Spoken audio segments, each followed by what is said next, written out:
Okay, I apologize for that abrupt ending to part one as I'm adapting to this new system. Hopefully, no more major glitches here. I was saying that the new system used by the producers of the Greek manuscript, the Nestle-Aland text, and the GNT, are using kind of a family tree approach. And what I wanted to show you is that they evaluate manuscripts now, the editors do, by not so much by the age as by the readings that they find, comparing different manuscripts to each other. The theory is that scribes, the copyists who copied manuscripts, did so by working with a handful of manuscripts at a time, and they compared the various readings within the manuscripts, and they found similarities and differences, and then they treat the different texts that they find in the manuscripts as relatives, kind of like you would in a family tree. So let me bring up another picture here if I can, and hopefully this will work. Let's see here. Okay, here we go again. Here we go.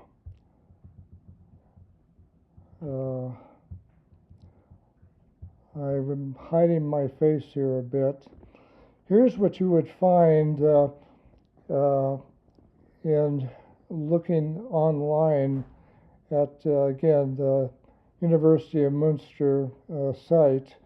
Now, the leading manuscript, I mentioned this before, is Vaticanus, which also has the designation 03 we call it. The other manuscript I mentioned, Sinaiticus, is 01.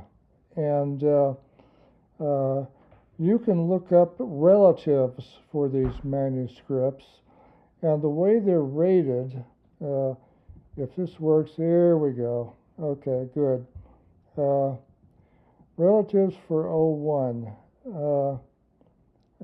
If you compare them against various manuscripts, this one here is being compared against 7401, which is a different manuscript.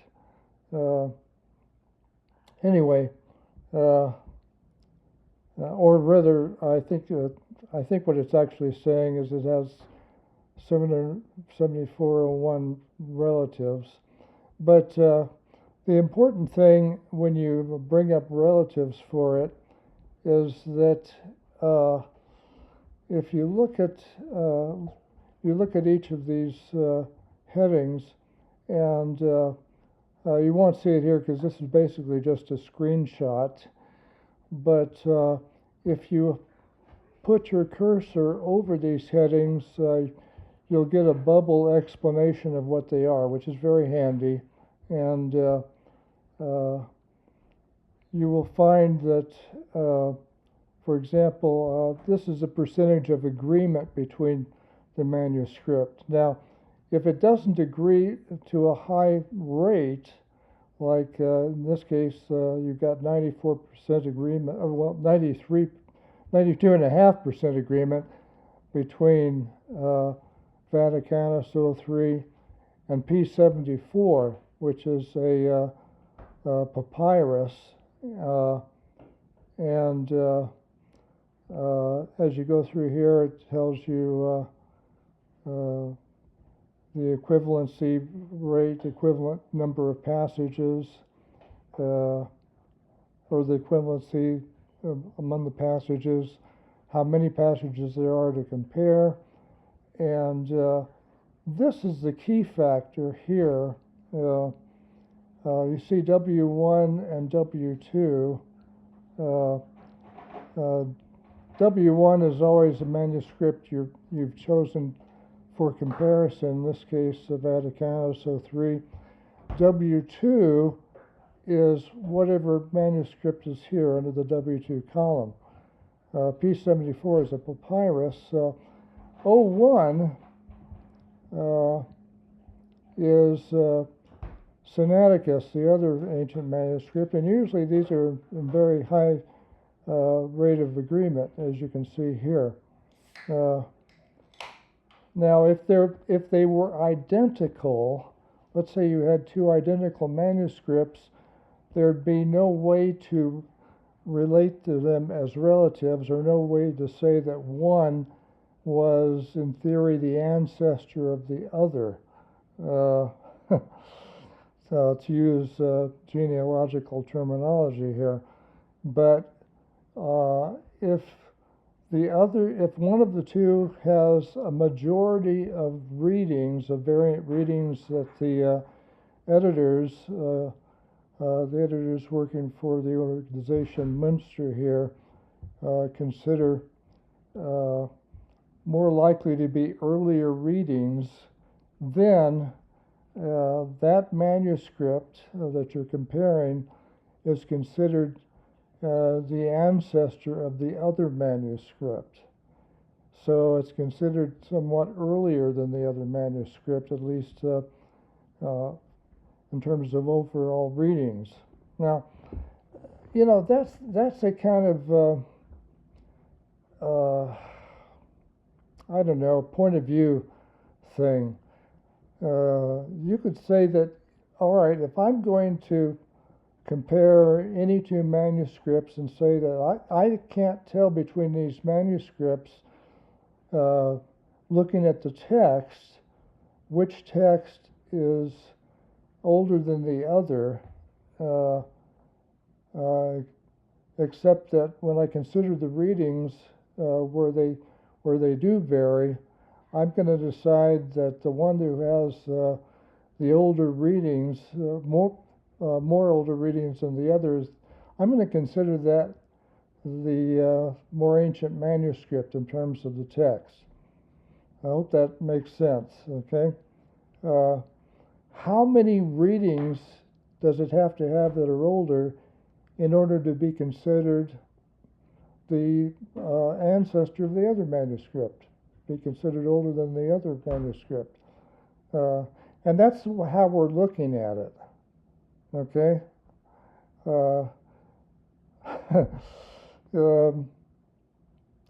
Now you might think, well, I'm gonna think, let's see, if these two manuscripts differ in 4 places, then maybe 3 out of 4 times, if I'm convinced that the one has the more ancient readings than the other, that's the older manuscript, okay? 3 out of 4 times. And somebody says, I think you're being a little extreme. How about 2 out of 4 times? And I think, if we had a committee and we took a vote, that might win. Yeah, 2 out of 4 times, that's good enough. Well, guess what? The people at Muenster here, INTF for short, they decided one more reading was enough. That made one manuscript older, the text of one manuscript older than the other. And again, remember, as I said in the previous video, the date of the manuscript itself, the material the text is written on, doesn't count, okay? And you might want to review that discussion to find out why. So the date isn't factored in.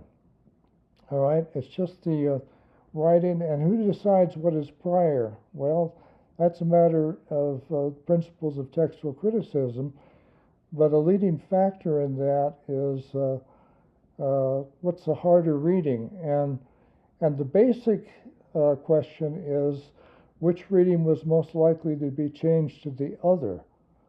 You can't go wrong with that. That's a very basic idea. Okay, so when you look at this chart here, and you see we're thinking about relatives for W1, which in this case is O3, the Vaticanus. Among all these passages, among all these, and we're not, I said passages, that's a mistake. What we're talking about is any place in these manuscripts, or these witnesses technically, where there's a difference in reading. It could be something as simple as the word "the" being absent in Greek. So any kind of change or difference at all.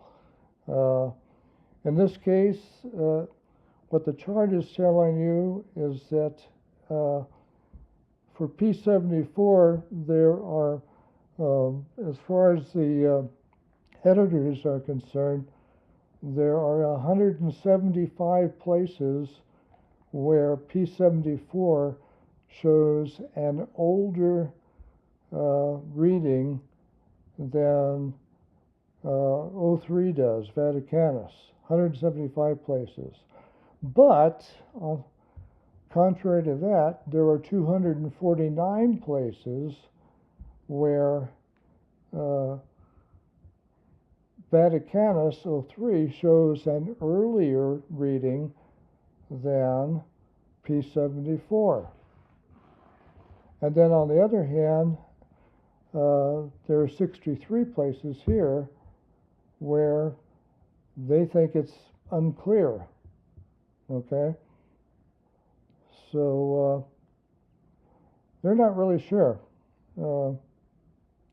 But that's a papyrus, so papyrus readings really don't count the same. Now, O1, that's a different story. O1 is a real relative to O3. So in this case, we have 192 places where they think Sinaiticus W2 shows an earlier reading or a prior reading to O3, W1. On the other hand, they have concluded there are 328 places where Sinaiticus W1 shows a prior reading to W2. And there you go.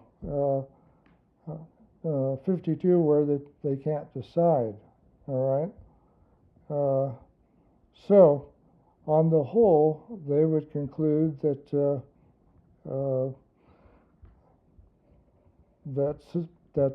Vaticanus has more prior readings than Sinaiticus O1, and that's significant.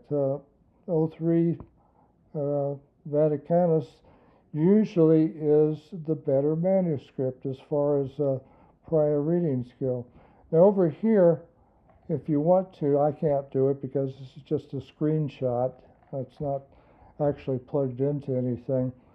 But you can click on one of these icons if you go online and literally compare the two manuscripts side by side. So that's handy. And then you can go down the line, and these are other manuscripts that you can compare. 81 here has been the leading manuscript, or a leading manuscript, for the Byzantine family of manuscripts. Okay? The manuscripts that, some of which were used for the King James much later on. And even here, if you look at the percentage here and equality, you'll see that this is comforting. Most of the Bible, most of the Bible agrees, even among King James stuff. There are a number of passages that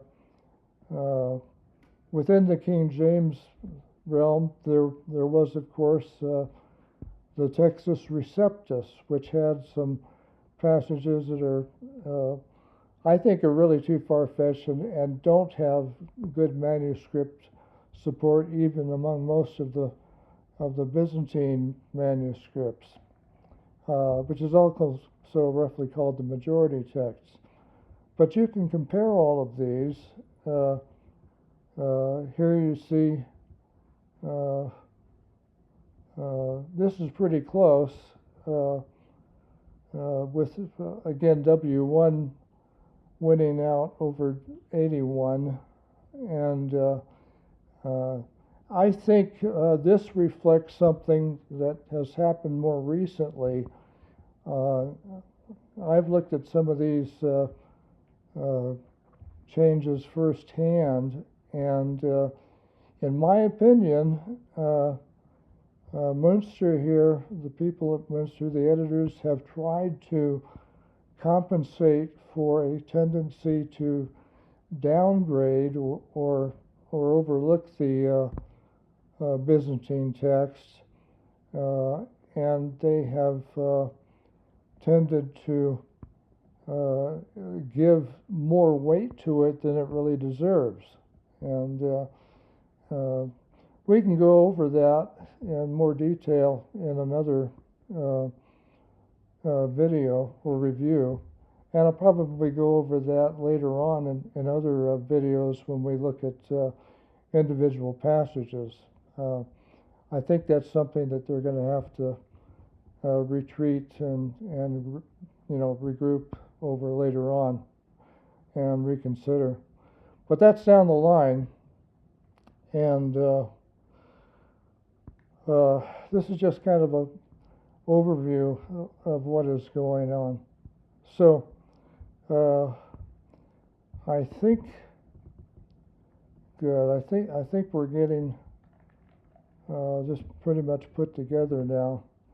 If you look at the top here, this is a comparison with it always cites figures for the majority text, which is basically the same thing as the text that was used for the King James, except for certain passages in the Textus Receptus that you find, like the long ending of Mark, for example. In there, Jesus is described as talking about being threatened by snakes and things like that, and we've had snake handlers now who swear by that, and folks, I don't recommend it. Don't go out and get into snake handling because of some of these passages, or do some other things. Anyway, that's kind of a long overview of what's going on with textual criticism. Let me get this out of the way. Whoops. See if this works. There we go. I'm back. I hope this has been helpful, and again, I apologize for the glitch at the ending of the first of the previous video on this. In the next video, I'm going to do the same, looking at the Old Testament manuscript issues. They're a little different there. Here, we give you a little preview of that. For the New Testament, if you count the Byzantine manuscripts, we have a lot of manuscripts, but we don't have any old Byzantine manuscripts. There weren't any of those. So focused on the older manuscripts here, and then what's happening with the concordance-based genealogical method. That's going to probably be coming up more and more, and I should add as a final comment about the Greek New Testament. I showed you this earlier. We're going to keep using that for the New American Standard Bible. There are two competing Greek New Testaments now. One is put out by Tyndale,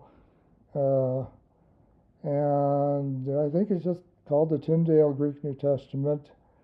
They have a different point of view. They're trying to incorporate some other sources.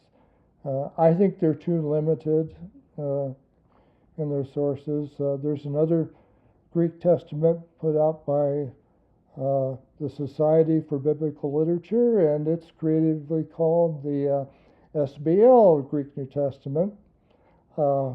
It has one editor, Michael Holmes, I believe, and he has a distinct point of view. Again, I think it's too limited.